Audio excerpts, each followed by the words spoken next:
The Lotus Sutra. Sadharma Pundarika Sutra. Translated by Burton Watson. Nichiren.info. Chapter 22. Entrustment. At that time Shakyamuni Buddha rose from his Dharma seat and, manifesting his great supernatural powers, with his right hand patted the heads of the immeasurable bodhisattvas and mahasattvas and spoke these words, 4. Immeasurable hundreds, thousands, 10,000s, millions of asamkhya kalpas I have practiced this hard-to-attain law of anuttara-samyak-sambodhi. Now I entrust it to you. You must single-mindedly propagate this law abroad, causing its benefits to spread far and wide. 3 times he patted the bodhisattvas and mahasattvas on the head and spoke these words, for immeasurable hundreds, thousands, 10,000s, millions of asamkhya kalpas I have practiced this hard-to-attain law of anuttara-samyak-sambodhi. Now I entrust it to you.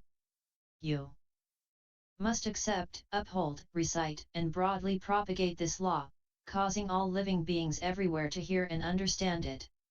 Why? Because the thus come one has great pity and compassion. He is in no way stingy or begrudging, nor has he any fear.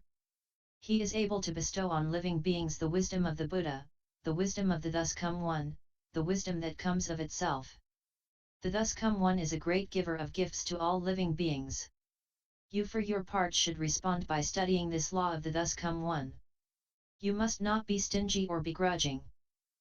In future ages, if there are good men and good women who have faith in the wisdom of the thus come one, you should preach and expound the Lotus Sutra for them, so that others may hear and understand it. For in this way you can cause them to gain the Buddha wisdom. If there are living beings who do not believe or accept it, you should use some of the other profound doctrines of the thus come one to teach, benefit and bring joy to them. If you do all this, then you will have repaid the debt of gratitude that you owe to the Buddha. When the bodhisattvas and mahasattvas heard the Buddhas speak these words, they all experienced a great joy that filled their bodies. With even greater reverence than before, they bent their bodies, bowed their heads, pressed their palms together and, facing the Buddha, raised their voices in unison, saying, "We will respectfully carry out all these things just as the world-honored one has commanded. We beg the world-honored one to have no concern on this account." The multitude of bodhisattvas and mahasattvas repeated these words 3 times, raising their voices in unison and saying, "We will respectfully carry out all these things just as the world-honored one has commanded. Therefore we beg the world-honored one to have no concern on this account." At that time Shakyamuni Buddha caused the Buddhas who were emanations of his body and had come from the 10 directions to return each one to his original land, saying, "Each of these Buddhas may proceed at his own pleasure. The Tower of Many Treasures Buddha may also return to its former position."